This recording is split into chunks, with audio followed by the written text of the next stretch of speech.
నందు ప్రియమైన సహోదరి సహోదరులకు యేసుక్రీస్తు నామములో శుభములు. దేవుని యొక్క నూతనమైన కృప మీకు కలుగును గాక. ఈరోజు దేవుడు మనకిచ్చిన మాట 2వ సమూయేలు గ్రంథము 14వ అధ్యాయము 14వ వచనము. మనమందరమును చనిపోదము కదా, నేలను ఒలికిన బెంతట మరలా ఎత్తలేని నీటి వలె ఉన్నాము.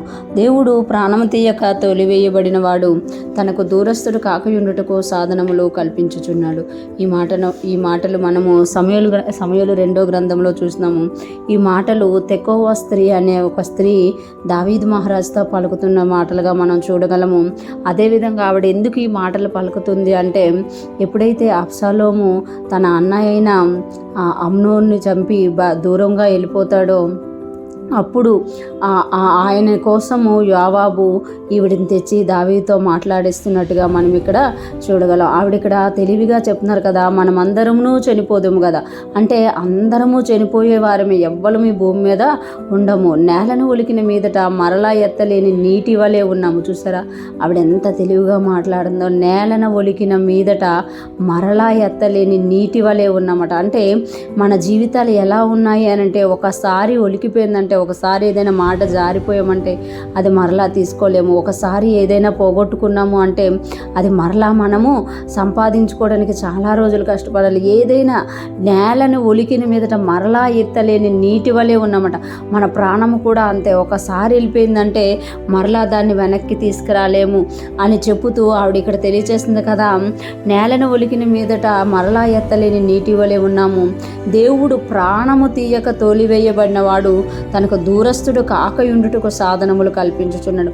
దేవుడు ఒక వ్యక్తికి ప్రాణం తీయట్లేదు, తోలివేశాడు అంటే మరలా తనకు దూరస్తుడైపోకుండా, దేవునికి దూరస్తుడైపోకుండా సాధనములను కల్పిస్తాడట. అంటే కొన్ని మార్గాలను చూపిస్తాడట, కొన్ని క్రియల్ని కల్పిస్తాడంట.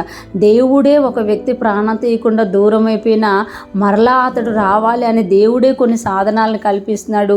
రాజా నువ్వు కూడా నాకు ఆ విషయంలో సాయం చెయ్యు.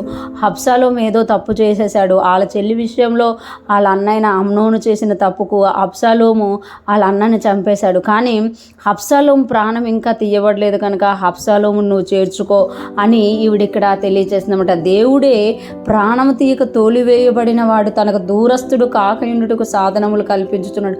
దేవుడే అటువంటి పని చేసినప్పుడు నువ్వు కూడా దేవుని యొక్క జ్ఞానం కలిగి రాజ్య పరిపాలన చేస్తున్నావు కదా, నువ్వు కూడా అలా చెయ్యు అని ఇక్కడ ఈ స్త్రీ దావీదు మహారాజుతో మనవి చేసుకుంటున్నట్టుగా మనము చూడగలం. ఈరోజు ఫ్రెష్ మనం వింటున్న ప్రతి ఒక్కరూ జ్ఞాపకం చేసుకోవాలి. మనము జ్ఞానము కలిగి దేవుని యొక్క జ్ఞానం కలిగి దేవుణ్ణి వెతికే వారిగా ఉండాలి. తప్పిపోతున్న వారి విషయంలో దేవునికి మనం మొర్రపెట్టేవారిగా ఉండాలి. అప్పుడు దేవుడు ఆ మనవి ఆలకించి ఆ తప్పిపోతున్న వారిని దేవుని యొద్దకు మరలా నడిపిస్తాడనమాట.